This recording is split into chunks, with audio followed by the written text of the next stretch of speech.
Aprila 1999. godine jedan NATO avion našao se na nebu iznad manastira Mileševa, u blizini Prijepolja, starog 8 vekova.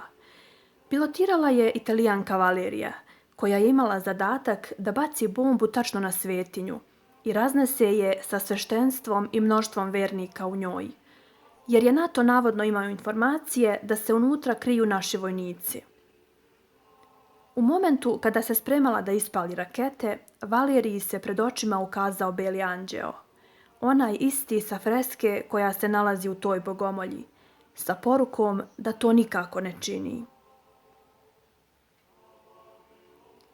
Avion je produžio dalje i projektili namenjeni manastiru su ispaljeni 6-7 km dalje, u Mileševski dol.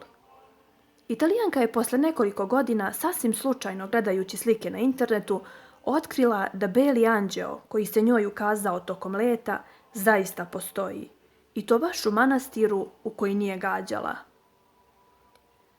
Odmah je spakovala kofere i doputovala u Srbiju. Zaputila se pravo u Mileševu. Tamo se dugo pred freskom molila i plakala, a onda je ceo splet tih neverovatnih okolnosti ispričala sveštenstvu Mileševe i vernom narodu koji se tada zatekao na licu mesta, a kasnije i ljudima na Zlatiboru kod kojih je odsela. U manastir je nastavila da se vraća i do dana današnjeg.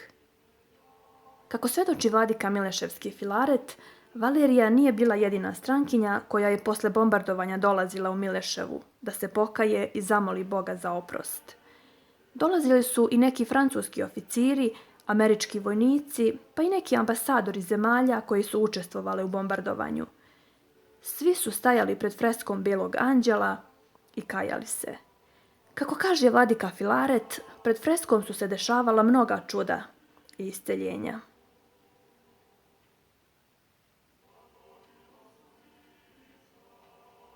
Ako vam se dopao ovaj video, ostavite nam komentar, dajte nam like, pretplatite se na naš kanal i podijelite video na svoje Facebook profile.